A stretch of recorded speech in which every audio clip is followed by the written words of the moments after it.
have a few more examples. In this circuit, if you observe carefully, the value of voltage is given as 4 into e raised to minus 3t, and again I need to find the equation for I of t. So let's first put the value for v of t. So the equation will be 4 e raised to minus 3t. We switch 0.5 ohms, having the inductor 0.25.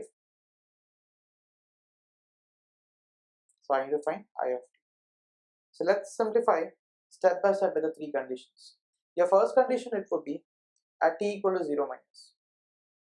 When I say at t equal to 0 minus condition, my dear friends, so your circuit will be open as it is. So your current value at 0 minus condition will be equal to 0 amp. So for second condition, at t equal to 0 plus condition, what happens when I switch the circuit? When I switch the circuit, my dear friend, so this is nothing but equal to 4 e raised to minus 3t. The circuit is closed. You have a resistance known as 0.5 ohms, and you have an inductor. In this inductor, the previous case there was no current flowing for it. So initially the inductor opposes the current. So the circuit will be open circuit. Since the circuit is open, the value of I of t will be equal to 0 ampere since the circuit was open. Now let's go for at t greater than 0 plus. What happens at t greater than 0 plus? When I consider at t greater than 0 plus condition,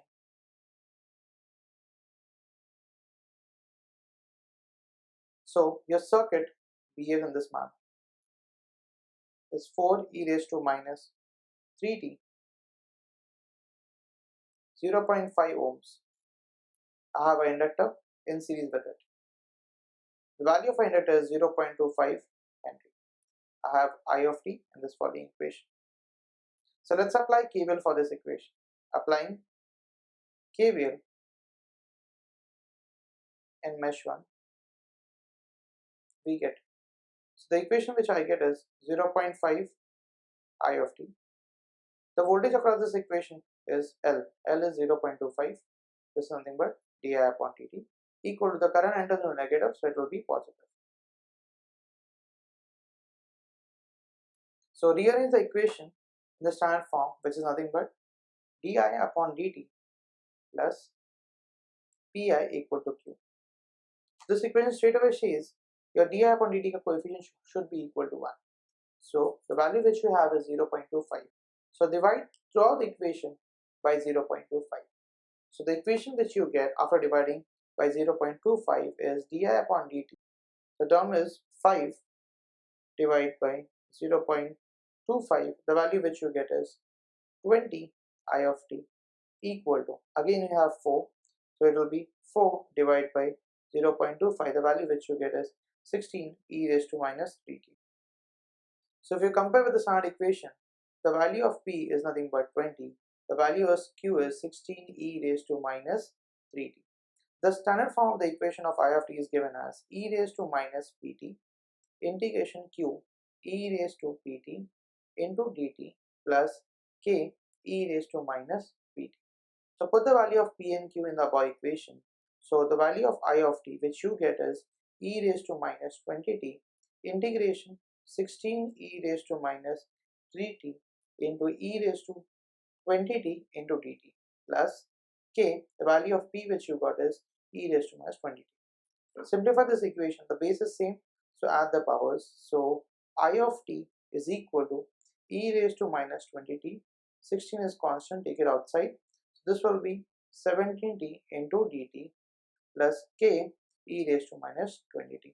Simplify this equation, so I of t will be equal to e raised to minus 20t into 16 into the integration of exponential is as it is upon its coefficient. The coefficient of t is 70 plus k e raised to minus 20t.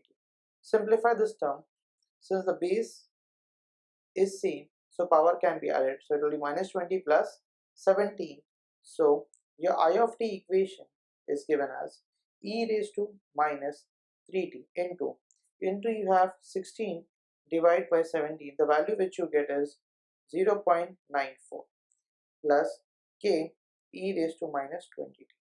If I need to find k, my dear friends, I need to put the value of t as equal to 0.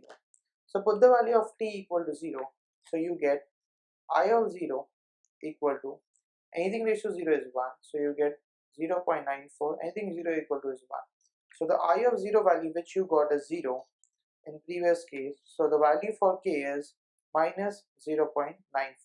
So put the value of k in our equation. So I of t is equal to minus 0.94 to minus 0.94 e raised to minus 20. So take it common. So value which you get is 0.94 bracket e raised to minus 3t minus e raised to minus 20t. That's the equation for I of t. I hope you got this sum. So keep on practicing. Thank you so much, guys. Signing off.